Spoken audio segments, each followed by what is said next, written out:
অনেকে বাড়িতে দই পাততে সমস্যায় পড়েন। তো আজকে অনেকে আমাকে জানিয়েছেন যে দিদি ঠিকমতো দই বসছে না। তাদের কথা মাথায় রেখে আজকে বাড়িতে কিভাবে টক দই বসাবেন তার পদ্ধতি দেখাবো। এটা খুব ইজি পদ্ধতি, খুব সহজে একবার যদি জেনে নেন তাহলে কোনো অসুবিধাই হবে না। বাড়িতে দই পাততেও পারেন এবং নিজেও খেতে পারেন, আর সবাইকে মন ভরে খাওয়াতেও পারবেন। তো চলুন, দেখতেই পাচ্ছেন আমি কি সুন্দর দই পেতেছি, আর আমি মূলত ঘরে পাতা দই ব্যবহার করি, পছন্দও করি দই, ঘরে পাতা দই খেতে।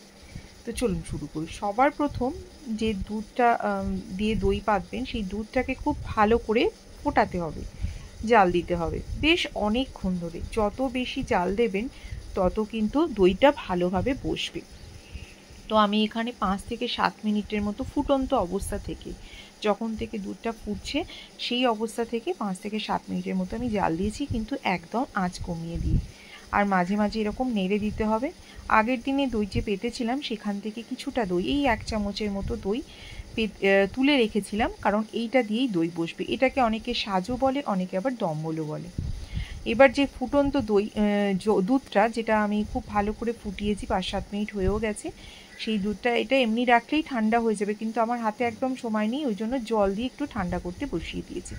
ঠান্ডাও হয়ে গেছে। এবার আঙুল দিয়ে দেখে নিচ্ছি যে দুধটা কিন্তু এখন গরম আছে, কিন্তু হাতটা দিলে দেখা যাচ্ছে আঙুলটা দিয়ে আমি রাখতে পারবো, এই রকম অবস্থাতে আমাকে রাখতে হবে।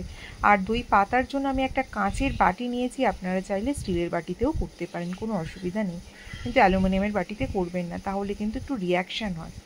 এবার যে দুধের দম্বলটা রেখেছিলাম সেটার মধ্যে যে জলটা ছিল সেটাকে ফেলে দিয়ে 1 চামচ ওই দুধ দিয়ে খুব ভালো করে মিশিয়ে নিতে হবে। তারপরে যেটা রেডি হয়ে গেল গুলে নেওয়ার পরে, এবার ওই দুধটার সাথে এই দম্বলটা আমি মিশিয়ে নিচ্ছি।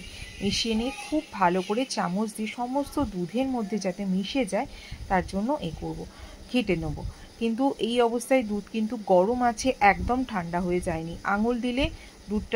আঙুলটা রাখা যাবে এরকম অবস্থায় দুধের মধ্যে ওই দম্বলটা দিতে হবে। দিয়ে ব্যাস, আর নাড়াচাড়া কিচ্ছু করার দরকার নেই, এরকম একটা প্লেট দিয়ে ঢাকা দিয়ে দিতে হবে।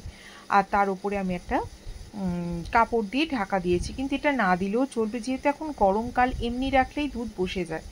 তবু আমি এটা একটা রেখে দিই, যাতে বুঝতে সুবিধা হয় যে এটা দই পাতা আছে এবং এটার মধ্যে যেন কোনো নাড়াচাড়া না হয়। পরের দিন সকালবেলা দেখাচ্ছি কেমনভাবে বসেছে।